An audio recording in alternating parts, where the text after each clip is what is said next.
India की सबसे खूबसूरत जगहों में से एक और नेचर के सबसे करीब ये है मेघालय।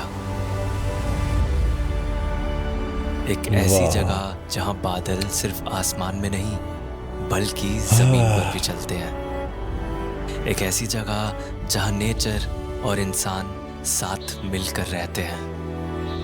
वाह! एक ऐसी जगह जिसके हर कोने में एक खूबसूरत वाटरफॉल है। बस ऐसी ही एक जगह है मेघालय की इन खूबसूरत खासी हिल्स में, खासी जिसका नाम है चेरापूंजी।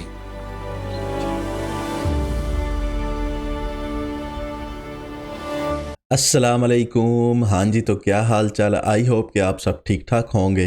तो अपनी एक और वीडियो में आपको वेलकम करता हूँ। तो वीडियो का टाइटल है जी, Meghalaya, India's beautiful state in lap of nature, north east India. इसमें और भी नाम लिखे हुए हैं, चिड़ापुंजी, शिलोंग। अगर मैं नाम सही प्रोनाउंस ना करूं तो सॉरी। कानिष्क गुप्ता इससे बेहतरीन ट्रैवल व्लॉगर नहीं हो सकता, जिस तरह ये स्टोरी टेलिंग करते हैं ना एंड। तो चले आए, इनकी वीडियो को देखते हैं, इंजॉय करते हैं। तो अगर आपको वीडियो अच्छी लगे तो लाइक ज़रूर कीजिएगा, और अगर आप कोई भी वीडियो सजेस्ट करना चाहें तो आप इंस्टा का या कमेंट सेक्शन का यूज़ कर सकते हैं। अक्सर बादलों से घिरा रहने वाला ये विलेज वर्ल्ड की सबसे ज्यादा बारिश वाली जगहों में आता है, क्योंकि वाह! यहाँ हर साल 36 फीट से भी ज्यादा बारिश होती है।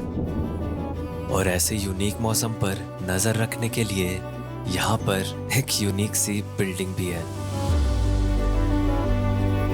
ये फुटबॉल की शेप की बिल्डिंग है मीटेओरोलॉजिकल स्टेशन, जो यहाँ के वेदर की रिसर्च के लिए बना हुआ है। ओए होए होए होए! चेरापूंजी को एक्सप्लेन करने की मुझे कोई ज़रूरत ही नहीं है। मतलब मैं ऐसे ही बस रोड से जा रहा था और ये एक वाटरफॉल मिल गया। और ऐसे ही पता नहीं आपको कितने सारे वाटरफॉल मिल जाएंगे, ना जिनका कोई नाम है, ना कोई ऐसे कोई टूरिस्ट स्पॉट है, कुछ भी नहीं है। और कितना ब्यूटीफुल और कितना कितना रिलैक्सिंग सा होता है, मतलब ऐसे छोटा सा वाटरफॉल मिल जाए। चेरापूंजी खासी हिल्स के एक प्लेट्यू पर लोकेटेड है, और इस वजह से ये दिखने में एक प्लेन एरिया जैसा ही लगता है।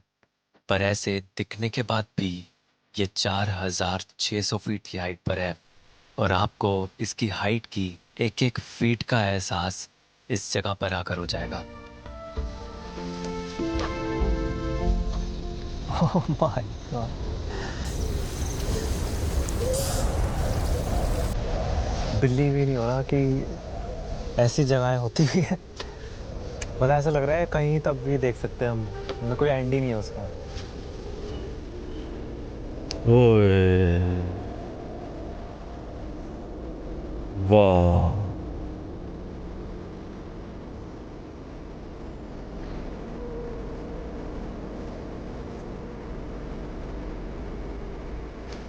मतलब अभी मुझे यहाँ से दिख रहा है कि वहाँ पे बारिश हो रही है, वहाँ पे थोड़ी सी धूप निकल रही है, वहाँ पे बारिश हो रही है। ये तो बहुत ही क्रेजी है।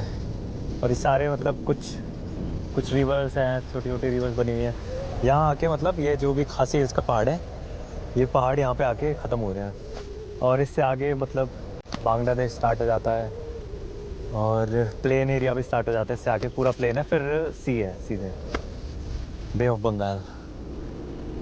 और यहाँ से जो नज़ारा दिखता है उससे मेरी तरह आप भी बस देखते रह हम्म, जाएंगे।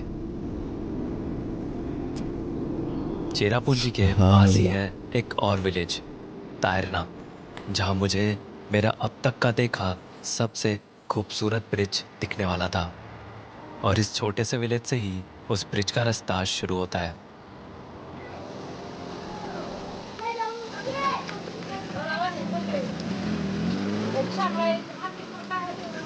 हेलो। हेलो खुबलाई।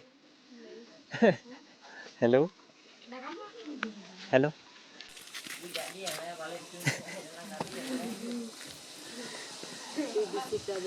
स्माइल।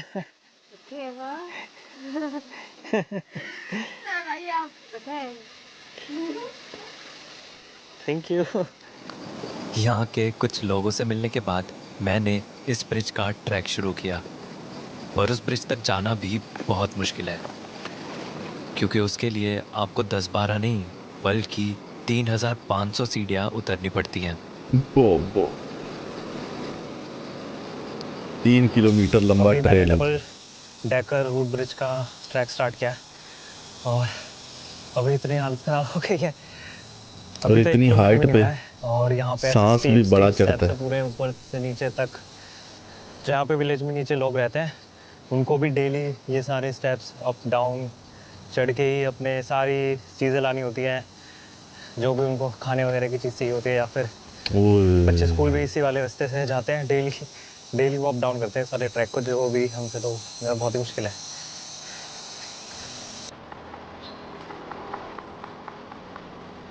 हेलो। बहुत मुश्किल लाइफ होती है ऐसी जगहों पे।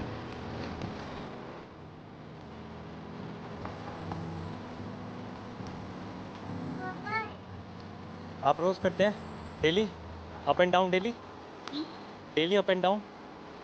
ओके।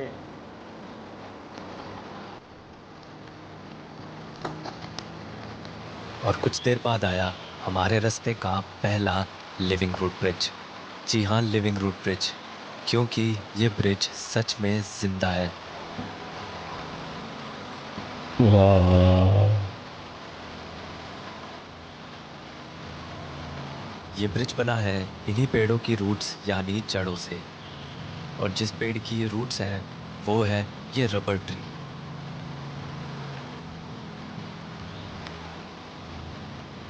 और बहुत ही ज़्यादा मतलब चलने में तो ऐसा बहुत रिस्की लग रहा है, पर ये कम्प्लीटली एक अलग टाइप का एक्सपीरियंस है इसको क्रॉस करना। अभी ये देख रहे हो आप, जैसे ये नीचे लकड़ी के प्लैंक्स, कुछ लकड़ी के फट्टे लगाए हुए हैं, और ये सारे ये जो भी मटेरियल है सारी पेड़ की रबड़। रूट्स हैं। और कुछ कुछ कहीं कहीं मतलब यहाँ पे इन्होंने बैम्बू भी यूज़ किया हुआ है, यहाँ पे बैम्बू यूज़ किया हुआ है ये सब। बाकी ये सारी टोटली रूट्स हैं, कम्प्लीटली लिविंग है और कम्प्लीटली नेचुरल ब्रिज है। वाह इस ब्रिज को यहीं के गांव में रहने वाले लोगों ने बनाया है, जंगलों के बीच बहती इन नदियों को पार करने के लिए। भले ही अभी रिवर में पानी कम दिख रहा है, पर मॉनसून के टाइम पर यह ब्रिज नदी के पानी से बस कुछ फीट ही दूर रह जाता है।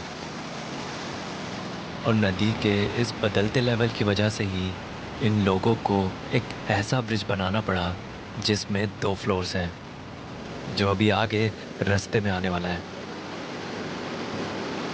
और उस ब्रिज तक पहुंचने के लिए हमें 2 और ब्रिज क्रॉस करने पड़ेंगे,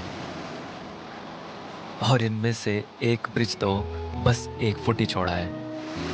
ओह भाई, ये तो ज़्यादा रिस्की लग रहा है मुझे लिविंग रूट ब्रिज से ऐसे शेक कर रहा है, ये पूरा अनस्टेबल है, बहुत ज़्यादा हिल रहा है ये। और इस पे एक टाइम पे एक ही बंदा आ सकता है बस। 3,500 सीढ़ियाँ और 2 ब्रिज पार करके फाइनली आया डबल डेकर ब्रिज। वाह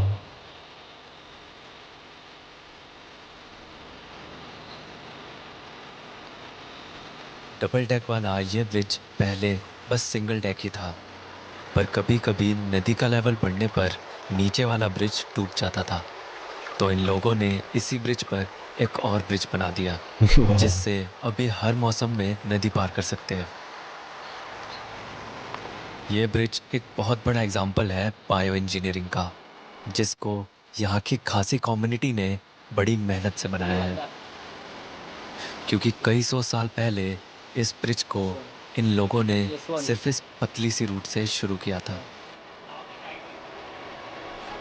रिवर के दोनों साइड 2 पेड़ों के बीच में पहले ये कुछ बैम्बो को लगाते हैं, उसके बाद इन छोटी रूट्स को इन बैम्बो से सपोर्ट दिया जाता है।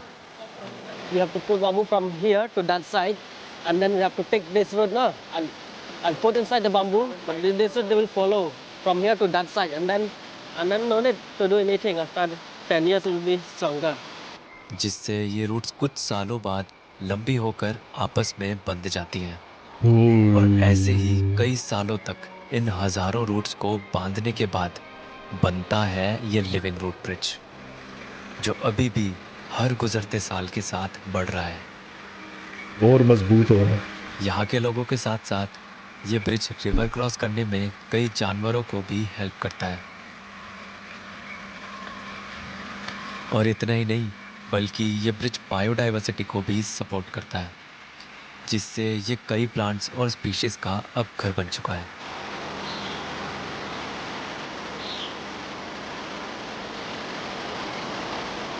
बहुत सालों में जाके बना है ये वाला ब्रिज, मतलब एक दिन की बात नहीं है, एक साल की बात नहीं है, कई साल लगे हैं तब जाके ये ब्रिज बन पाया है। और ऐसे ही अब थर्ड डेक भी इसमें ऐड कर रहे हैं। ये थर्ड वाला डेक जब ऐड हो जाएगा तो ये ट्रिपल डेकर ब्रिज हो जाएगा, जो शायद अकेला ये ट्रिपल डेकर ब्रिज होगा पूरे वर्ल्ड में। और ये अभी ये और 20-25 साल लगेंगे अभी, और ये ऑलरेडी मतलब दिख रहा है, तब भी इसे इतना ज़्यादा टाइम लगेगा। तो इतना ज़्यादा इस टाइम लगता है इस लेवल की इंजीनियरिंग या इस लेवल के ब्रिजेस को बनाने में। और लोकल्स यहाँ इतने ज़्यादा टैलेंटेड है कि वो इस तरह के इन्वेंशन के साथ आए। क्या इंटेलिजेंस है यार। जहाँ भी पूरी दुनिया क्लाइमेट चेंज से लड़ रही है, वहाँ इन लोगों ने कई साल पहले ही एक ऐसा एग्जाम्पल सेट कर दिया था कि अगर इंसान चाहे तो नेचर को नुकसान पहुँचाए बिना ही नहीं, बल्कि नेचर से मिलकर भी रह सकता है। इस विलेज से अलविदा लेकर मैं चला फिर चेरापूंजी के कुछ खूबसूरत वाटरफॉल्स देखने।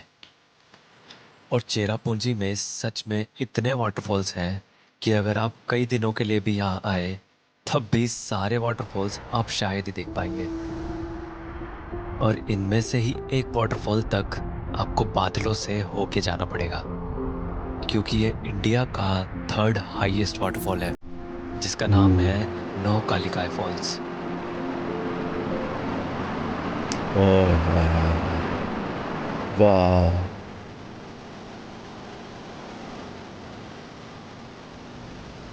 जिसका व्यू देखते ही आप एक अलग दुनिया में खो जाते हो। ये वाटरफॉल इतनी हाइट पर है कि ये अक्सर बादलों में ही रहता है, और बादलों से इस वाटरफॉल का ये खूबसूरत नज़ारा और भी खूबसूरत हो जाता है। वाह।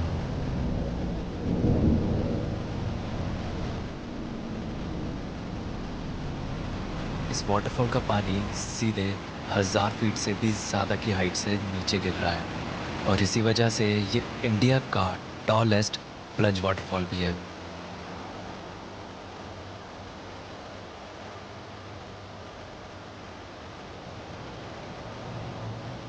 और इस वाटरफॉल से थोड़ी ही दूर है ये लिंगसेर फॉल्स, जो एक बहुत ही खूबसूरत स्टेप वाटरफॉल है।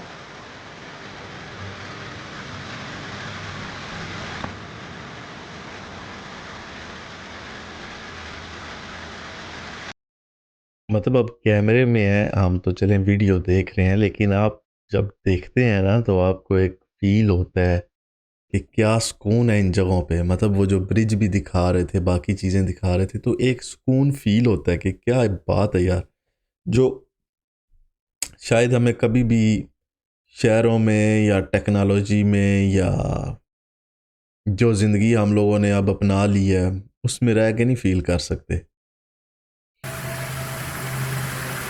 चेक करें। और इन सब वाटरफॉल्स में से जो चेरापूंजी का सबसे फेमस वाटरफॉल है, ओए वो है ओए ओए। ये सेवन सिस्टर्स फॉल, जिसमें एक साथ 7 वाटरफॉल्स दिखते हैं। वाह ओए ओए ओए।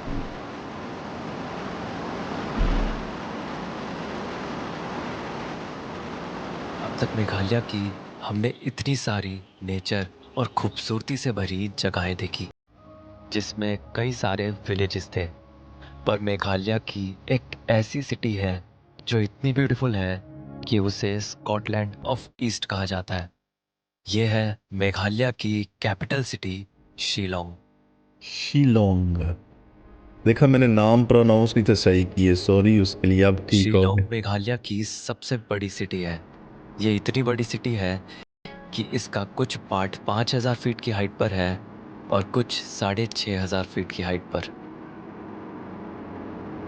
खूबसूरत आर्किटेक्चर और खूबसूरत नज़ारे, यहाँ सब कुछ है और यहाँ पर हर रोज बहुत ही ब्यूटीफुल सनसेट भी होता है। ओए भाई साहब, क्या क्या दिखा दिया। उफ। और शिलोंग से सिर्फ कुछ किलोमीटर आगे आप इस चकाचौंध से दूर एक बिल्कुल ही अलग दुनिया में होते हो।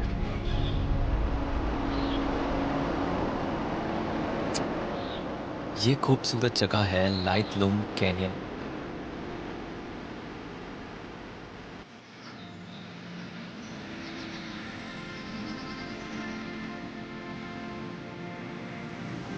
इतनी ग्रीनरी आपने शायद ही कहीं और देखी होगी।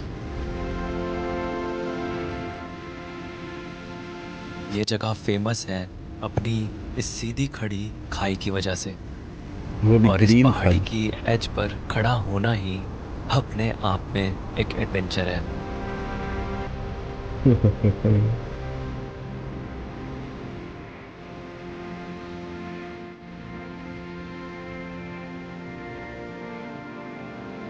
यहाँ की खूबसूरती से मैं पहले ही इतना हैरान था कि थोड़ी देर में मुझे पता चला यहाँ के एक हिडन वाटरफॉल के बारे में। लाइटलूम कैनियन से बस कुछ दूर हाइक करते हुए मैंने एक रिवर को फॉलो किया, और रिवर के उस पार जो नज़ारा था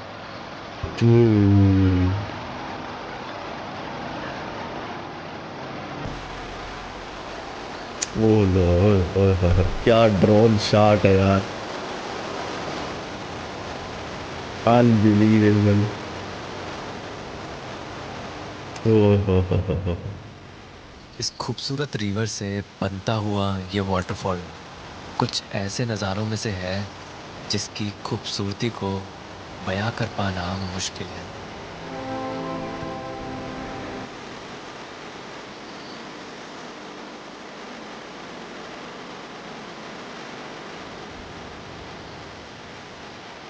वाह, जस्ट वाह। कुछ देर यहाँ रुककर मुझे ऐसा लगा जैसे इन नज़ारों ने सपने और हकीकत का फ़र्क ख़त्म कर दिया हो।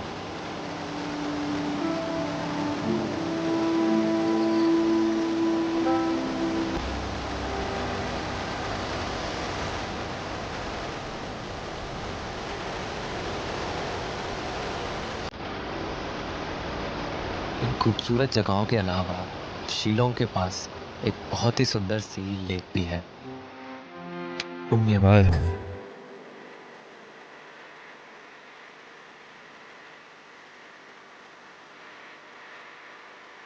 225 स्क्वायर किलोमीटर की एरिया में फैली ये लेक मेघालय की सबसे बड़ी लेक है, और इसी वजह से इसे लोकली बड़ा पानी भी कहा जाता है। ये लेक एक रिजर्वायर लेक है जो उमियम रिवर पर डैम बनाने की वजह से बनी है, और इसके किनारे पर बैठकर इन खूबसूरत आइलैंड और फॉरेस्ट को देखते देखते वक्त कहाँ निकल जाएगा आपको पता भी नहीं चलेगा।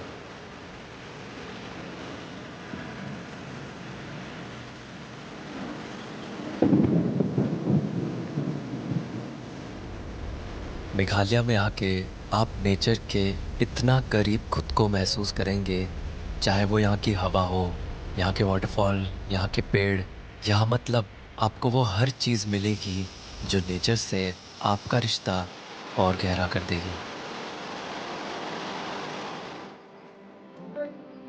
वाह। हमें ये तो पता चल जाता है कि हमारे अंदर किसी विटामिन की कमी है या डेफिशिएंसी है या पानी की कमी है, पर जब आप किसी ऐसी जगह पर आते हैं अपने कंक्रीट के शहरों से दूर, तो समझ आता है कि हम लोग कितना नेचर डेफिशिएंट है। हम नेचर को मदर नेचर तो कहते हैं, पर भूल जाते हैं हम इसका ही हिस्सा हैं। तो भला इससे दूर कैसे रह सकते हैं।